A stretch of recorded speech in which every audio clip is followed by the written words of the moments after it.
Okay, guys, here we go again. All right, go hard to go home. How to be a leader. Volume number 4, and this is about emotional intelligence. Okay, emotional intelligence is very important for a leader. Emotional intelligence. The leader has to have emotional intelligence. They have to be in control of their emotions. The very most basic fact of this is that the person is not in control of their emotions probably can't control most situations. Um, People don't tend to think that you have to have some kind of control over things in life, but you do. This is one reason why people have leaders, mentors, and stuff like that, because people don't really control their own lives. Actually, emotional intelligence is some of the reasons why you're going to be the leader. Okay, that it can get right into it. It goes to my first talking point. The leader has to think when others panic. When everybody else is saying, "Oh my God," you can't be the one doing that. That's why you're the leader. You got to be one saying, "Okay, well, okay, let me sit down and come up with a way to get out of this." That's what people are looking forward to you as the leader.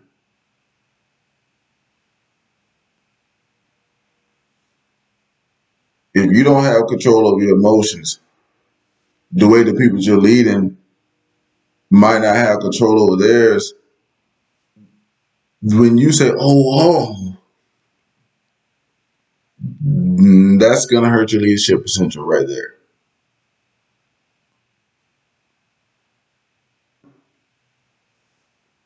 Even if it's bad, the leader got to be like, okay. This goes back to that thing I was talking about with insecurity.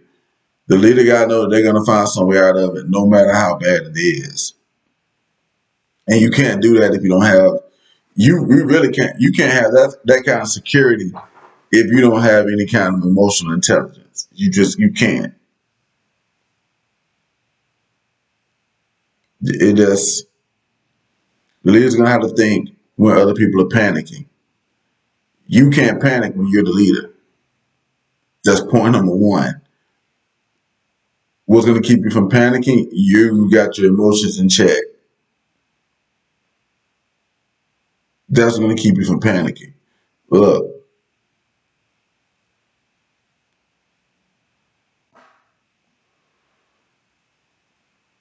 a person that's got bad emotional control is usually gonna fall back on that insecurity thing. That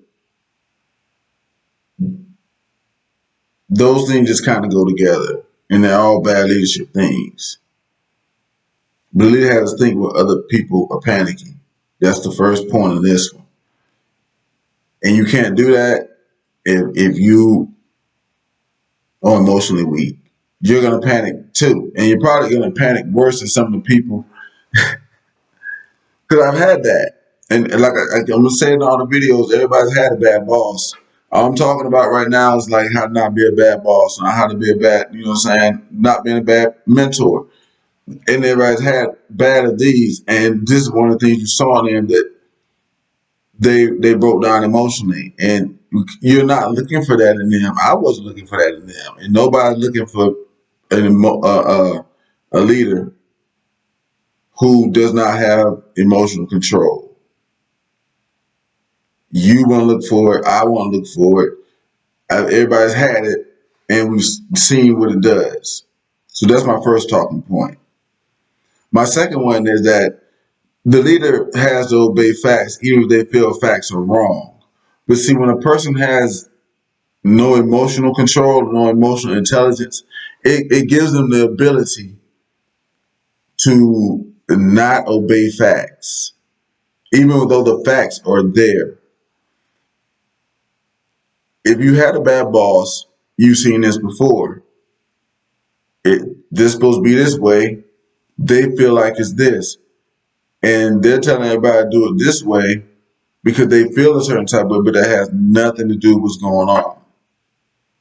Emotional intelligence makes a bad leader if they don't have it. It's going to cause them to do things that this is actually a bad attribute for anybody to have. But if somebody's in a leadership position, it's even worse. Lacking emotional intelligence causes you to do things that you wouldn't do if you thought them through logically. And then imagine a person like that in the leadership position.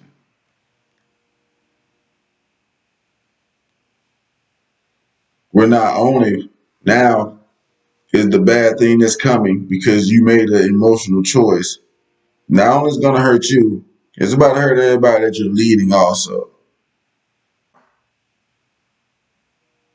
So think about that one. Okay. Um, my third point is because of those type of things, this person can't do what it takes to win. That's point number three. They can't do what it takes to win, and they can't lead people to winning. Why? Because of this last point. They will stop obeying facts. They have to be obeyed on the way to getting there because of their lack of emotional control. Sometimes they're gonna have to be we don't need to take this route. They might feel like it's been times as a leader that I felt like, hey, look, we should be able to do this. But because of these rules, we got to do this. But let me say it like this. If you're a guy and you're watching this right now,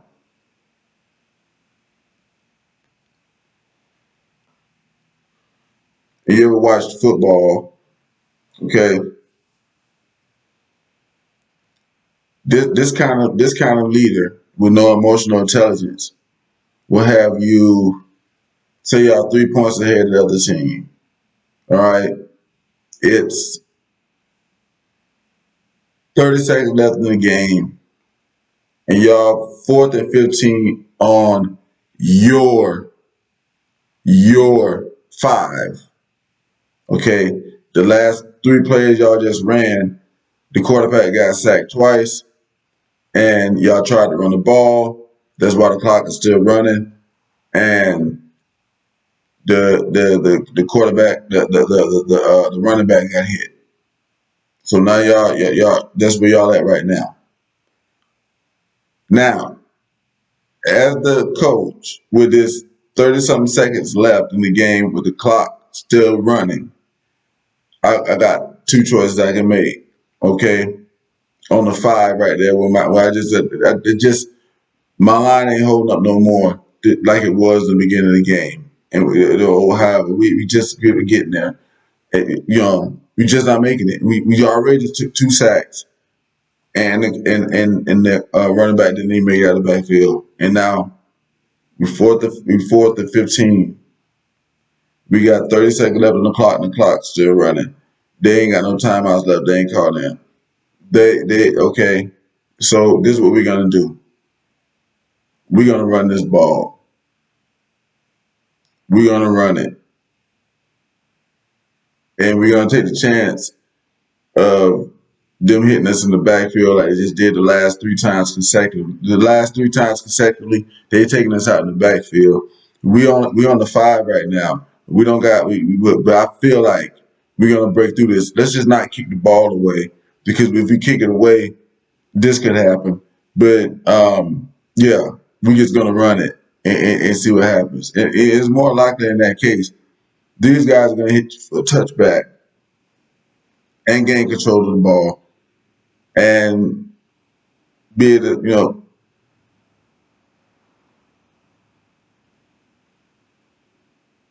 they get that ball in the end zone right there at that point because y'all on y'all's five. If they go ahead and whack you again, and if they especially come with the ball, they're gonna win the game. So it's like, but this is the type of thing that an emotionally unintelligent person will do. There's a lot of scenarios in that, man, but I'm just using the most extreme one. It's just smarter to just kick the ball away. You got plenty of time. It's gonna stop it a little bit, but yeah, they're gonna have a long way to go versus that. Versus they don't need 5 yards to score on you with a couple of seconds, a minute or so left on the clock, whatever. You know, a person with bad emotional intelligence is going to make bad decisions. They're gonna not look at the facts in hand, but that falls back with that insecurity thing.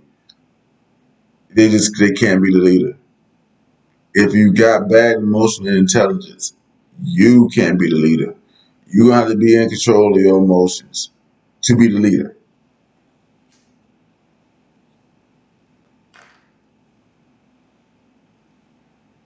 Because emotions that cause you to make decisions that you would not make with logic. You can use some of your emotion in there, like, but you can't. To make good decisions, a leader's got to be very much in emotional control of themselves. Very much so. That just might go hard to go hard to go home point on that. You might think different. If so, I'm gonna wrap this one up. Hit like, hit subscribe, let me know what you think. But emotional intelligence, that's very important as a leader. Y'all know that one over. See y'all later.